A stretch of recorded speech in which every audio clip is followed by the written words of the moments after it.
बिस्मिल्लाहिर्रहमानिर्रहीम। अस्सलामुअलैकुम वरहमतुल्लाहि वबरकातुहू। मैं उम्मीद करता हूँ आप तमाम अब खैरियत से होंगे, जहाँ कहीं भी होंगे खुश भी होंगे और महफूज भी होंगे। नाज़रीन, लीडर वो होता है जो अपने असूलों और नज़रियात पर कायम रहे, जो अपने असूलों और नज़रियात पर कंप्रोमाइज़ न करे। अगर कोई लीडर अपने असूलों और नज़रियात पर कंप्रोमाइज़ करता है तो फिर वो लीडर नहीं रहता। अगर कोई लीडर किसी के एजेंडे पर कंप्रोमाइज़ करके इक़्तिदार की हवस पूरी करता है तो फिर उसी के एजेंडे पर उसको काम करना होता है, फिर वो अपनी मनमानियाँ नहीं कर सकता। फिर ऐसा नहीं हो सकता कि बाद में जब इक़्तिदार की कुर्सी छिन जाए तो फिर गिले शिकवे और लड़ाई झगड़े और दंगा फसाद की नौबत आ जाए। तो फिर अगर कोई लीडर इस तरह के एजेंडे पर साइन करके इक़्तिदार में आता है तो फिर उसी के एजेंडे पर काम करना होता है। तो पाकिस्तान में एक ऐसा लीडर है जिसको मुख्तलिफ जर्नलों ने मुख्तलिफ आफरें दी, हर दौर इक़्तिदार में आफरें भी हुई। उन्होंने कभी भी अपने असूलों और इक़्तिदार पर कंप्रोमाइज़ नहीं किया, हमेशा अपने असूलों और नज़रियात पर की पिच पर दूसरों को खिलाने की कोशिश की और अपने असूलों और नज़रियात की पिच पर आप दूसरों को खिलाया। तो डॉक्टर तारल कादरी साहब वो शख्सियत हैं जो दुनिया में एक अजीम लीडर माने जाते हैं। उनके पाए का कोई दूसरा लीडर दुनिया में नहीं है। उनकी काबिलियत से, उनकी एमर्जिंग काबिलियत से, स्किल से और उनकी काबिलियत से जनरल ज़िया-उल हक बहुत मुतासर थे। उन्होंने डॉक्टर तारल कादरी साहब को पैगाम भिजवाया कि मुझे कंप्लीट निज़ाम दें, मैं इस्लामी निज़ाम राइज करना चाहता हूँ। डॉक्टर साहब अपना कंप्लीट निज़ाम लेकर लाहौर गवर्नर हाउस में पहुँच जाते हैं। 1 to 1 3 घंटे से ज़्यादा की जनरल ज़िया-उल हक से मुलाकात होती है।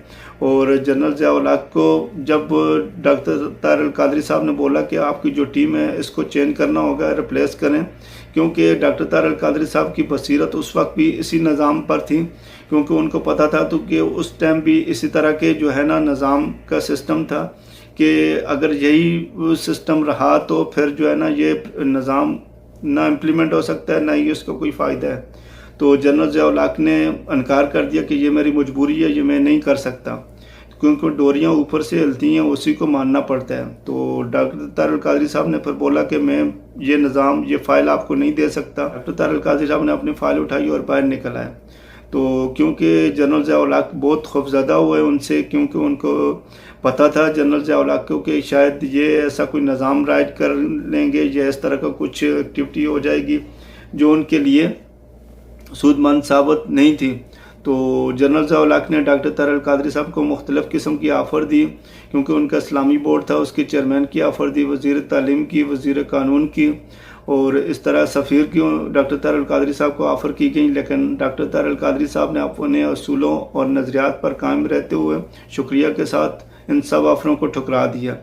तो इसी तरह जनरल मुशर्रफ के साथ भी कोई 3 घंटे से ज़्यादा डॉक्टर तारल कादरी साहब के निज़ाम पर बात होती है। उनको अपना पूरा निज़ाम देते हैं। 7 पॉइंट एजेंडे पर डॉक्टर तारल कादरी साहब और मुशर्रफ की मुलाकात होती है और डॉक्टर तारल कादरी साहब मुशर्रफ को अकाउंटेबिलिटी के पहले एजेंडे पर जो है उनको कायल करते हैं कि ये आपको करना होगा, लेकिन मुशर्रफ इनकार कर देते हैं। जनरल मुशर्रफ इनकार करके उसको रद्द कर देते हैं। तो डॉक्टर तारल कादरी साहब फिर मुशर्रफ के दरमियान जो है अख्तलाफ हो जाते हैं, और क्योंकि जो है निज़ाम ये उन लोगों को सूट नहीं करता, तो उस वजह से फिर जो है डॉक्टर तारल कादरी साहब वहाँ से फिर वापस आ जाते हैं। और मुशर्रफ ने भी डॉक्टर तारल कादरी साहब को मुख्तलिफ़ किस्म की ऑफ़र दी, कोई 20 से ज़्यादा सीटों की ऑफ़र दी, और इस तरह उनको जो है वजारत की भी ऑफ़र हुई।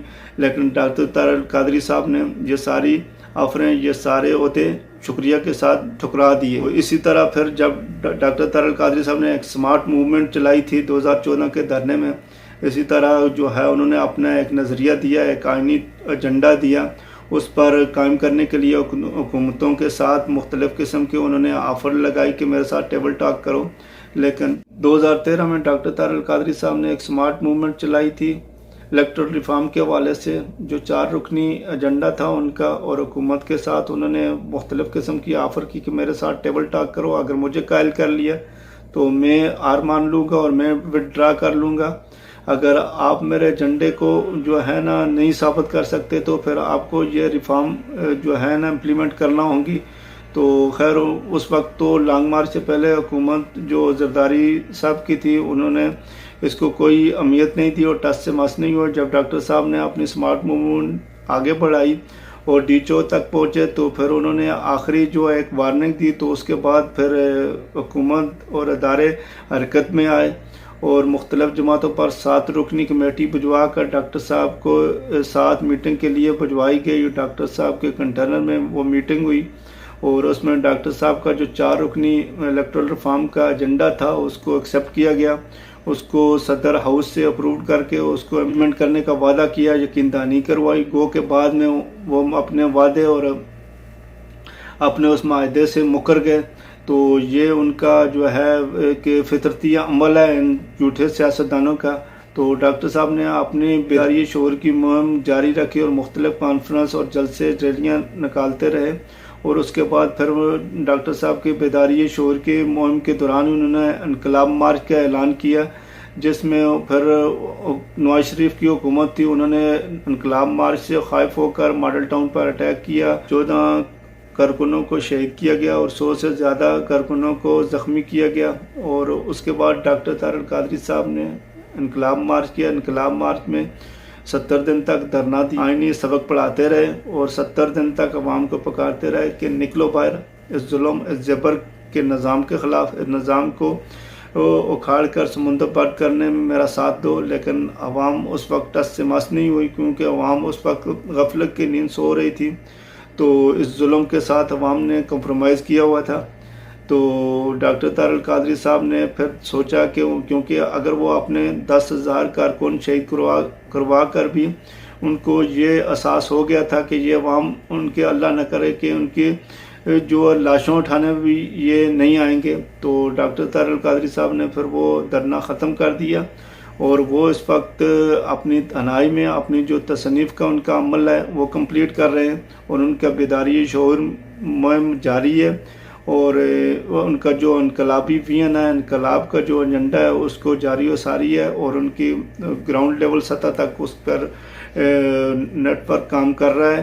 क्योंकि डॉक्टर साहब इस वक्त जो है ना इंसाइक्लोपीडिया उन्होंने जो है ना एक किताब लिखी है जो बहुत ही ज़बरदस्त किस्म की है। दहशतगर्दी पर उनका फतवा है, कुरान पाक के तर्जुमा कुरान पाक है और मुख्तलिफ़ ज़बानों पर वो उसका तर्जुमा कर रहे हैं।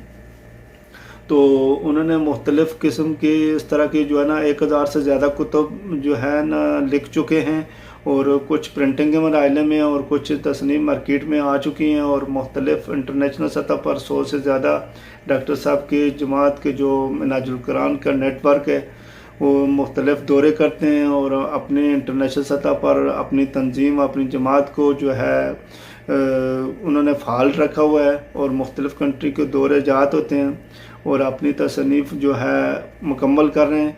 तो ये है लीडर की पहचान। और क्योंकि डॉक्टर साहब एक सुपर ब्रेन लीडर हैं, क्योंकि सुपर ब्रेन लीडर जो है ना डॉक्टर साहब सुपर ब्रेन लीडर हैं। जिस तरह मलेशिया के Mahathir Mohammad super brain leader थे, उन्होंने 5 साल में अपने मुल्क को एक तरक्की की राह पर गमज़न किया और इनकलाब लेकर आए। तो डॉक्टर तारड़ कादरी साहब कई गुना ज़्यादा सुपर ब्रेन हैं महातीर मोहम्मद से। तो लेकिन ये अवाम जो है इस काबिल नहीं है, ये अवाम इस वक्त सोई हुई है। क्योंकि अभी हम कौम नहीं बने। जिस वक्त हम एक कौम बन जाएंगे तो उस वक्त हमें अपने लीडर की पहचान हो जाएगी। एक सुपर ब्रेन लीडर को हम किस तरह ज़ाया कर रहे हैं, क्योंकि मलेशिया के एक महातीर मोहम्मद भी सुपर ब्रेन लीडर थे। उन्होंने 5 साल में अपने मुल्क को एक तरक्की की राह पर एक गमज़न किया और बुलंदियों पर ले गए, क्योंकि वहाँ की आवाम जो है अपने लीडर की पहचान रखती थी, अक्ल सूझबूझ रखते थे। तो वो एक कौम थे। जब मुल्क पाकिस्तान की आवाम भी एक कौम बन जाएगी, अपने सुपर ब्रेन लीडर की पहचान हो जाएगी, तो इंशाल्लाह पाकिस्तान में भी वो दिन दूर नहीं जब पाकिस्तान में एक इनकलाब आएगा और अवाम को उनके हकूक़ मिलेंगे, उनकी इज़्ज़तें वापस आएंगी और उनके हकूक़ उनको दलील पर मिलेंगे और अदल इंसाफ होगा, जुल्म जबर के निज़ाम का ख़ात्मा होगा। इंशाअल्लाह मुल्क पाकिस्तान सलामत रहेगा, त्या क़यामत रहेगा। अल्लाह पाक हम सबको अपने ज़मान में रखे और मुल्क पाकिस्तान को अपने खुसूसी करम से निज़ाम मुस्तफ़ा राय नसीब फरमाए। तो अगर वीडियो आपको अच्छी लगे तो चैनल को लाइक कर दें, सब्सक्राइब कर दें और शेयर करें। वस्सलाम।